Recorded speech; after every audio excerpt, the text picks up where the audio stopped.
সেনাপ্রধান ওয়াকারুজ্জামান যে কোনো সময় হাউস অ্যারেস্ট হতে পারেন। হাউস অ্যারেস্ট হওয়ার পিছনে কারণটা হলো তিনি ইতিমধ্যে শেখ হাসিনার সাথে বহুবার কথা বলেছেন।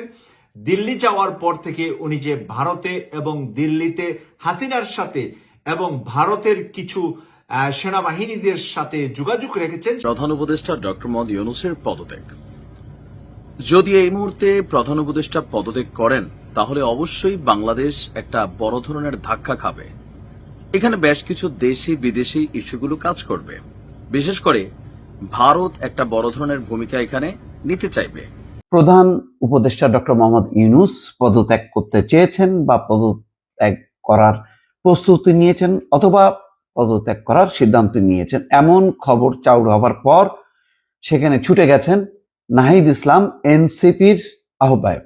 বৃহস্পতিবার সন্ধ্যায় রাষ্ট্রীয় অতিথি ভবন যমুনায় তিনি সাক্ষাৎ করেন।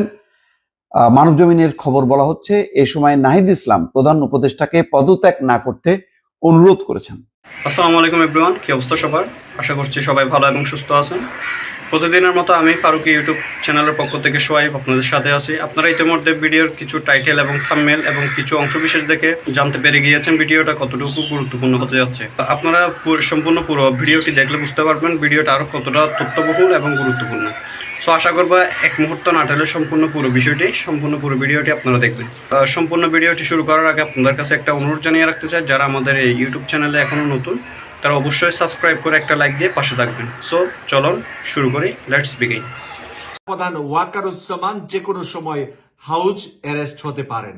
হাউস অ্যারেস্ট হওয়ার পিছনে কারণটা হলো তিনি ইতিমধ্যে শেখ হাসিনার সাথে বহুবার কথা বলেছেন।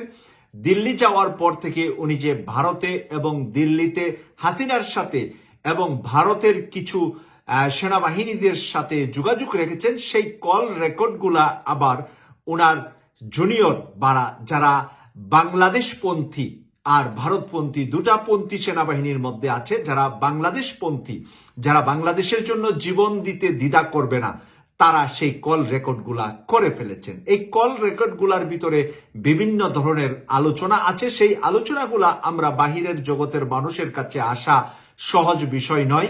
সেনাবাহিনীর এই আলোচনাগুলা চলে গেছে ডক্টর মোহাম্মদ ইউনূস স্যারের হাতে। সেখান থেকে সেনাপ্রধানকে হাউস অ্যারেস্ট করা যেতে পারে এবং করার সম্ভাবনা রয়েছে। তারপরে ভারপ্রাপ্ত অথবা সেনাপ্রধান নতুন হিসাবে যিনি এর মধ্যে সিনিয়রিটি আছে এবং দেশপ্রেমী আছে, সেখানে তাকে হয়তোবা নিয়োগ দেওয়া যেতে পারে বা হতে পারে। প্রদর্শক, সেই দ্বন্দ্বটা অনেক দূর এগিয়ে গিয়েছে। গত সোমবার রাতে সে বেশ কিছু ব্রিগেডিয়ার এবং জেনারেলদেরকে নিয়ে একটা মিটিংও করেছেন। মিটিংটা তিনি গোপন রাখার চেষ্টা করেছিলেন, কিন্তু গোপন থাকে নাই। কিন্তু তার ভিতরেই আবার দেশপ্রেমী ডক্টর মোহাম্মদ ইউনূস স্যারের কাছে নিউজটা পৌঁছিয়ে দিয়েছেন। তো এই সমস্ত কারণে সেনাপ্রধান ওয়াকারুজ্জামান হয়ে গিয়েছেন সন্দেহের চোখের কাঁটা। এখন সন্দেহের চোখের কাঁটা এই কারণে যে উনি যেই কাজগুলা অতীতে করেছেন, শেখ হাসিনার থাকা অবস্থা পর্যন্ত আমরা অনেকেই ভুলে গিয়েছিলাম 5 তারিখে উনার অবদান আছে মনে করে। কিন্তু 5 তারিখের পরে যে উনি শেখ হাসিনার সাথে নিয়মিত যোগাযোগ রাখা, সেই কল রেকর্ড থাকার পরে ওনার প্রতি সন্দেহের পরিমাণটা বেড়ে গিয়েছে। এরই মাঝে ওনার কিছু বক্তব্য, ওনার কিছু কথাবার্তা ভেরি স্মার্ট হতে গিয়ে ভুল করে ফেলেছেন। অনেক নিজেকে স্মার্ট ভাবানোর চেষ্টা করেছেন। জাতির সামনে আঙ্গুল তুলে কথা বলাটা জাতি ভালোভাবে নেননি। কারণ জাতিকে দিক নির্দেশনা দেওয়া, রাজনৈতিক দলগুলাকে ধমক দেওয়াটা সেনাপ্রধানের কাজ নয়। কারণ রাজনৈতিক দলের ভিতরেই লুকিয়ে আছে বাংলাদেশের 18-20 কোটি মানুষ, যাদের ট্যাক্সের টাকায় ওনার গায়ের জামাটা, ওনার হাতের পেন্সিলটা সব কিছু কেনা হয়। ওনার রেশনটা, ওনার ঘরের খাবার, ওনার বাহিনীর সকল খরচ বহন করে জাতি। তাই এই জাতির সাথে আঙ্গুল তুলে কথা বলার মতন জাতি এই মুহূর্তে নয়। এই মুহূর্তে না বলে উনি যদি শেখ হাসিনার সময়ে আঙ্গুল তুলে কথা বলতেন, তাহলে আজকে এই জাতি উনাকে মাথায় নিয়ে হাঁটত। কিন্তু শেখ হাসিনার সময় উনি ছিলেন একটি পোষ্য বিড়ালের মতো। পোষ্য বিড়ালকে যেই খাবার দেওয়া হয় সেই খাবারই খান। কিন্তু বিড়াল শুধু মেয় মেয় করে পাশে ঘুরেন খাবারের জন্য, খাবার ছাড়া বিড়ালের আর কোনো চাহিদা থাকে না।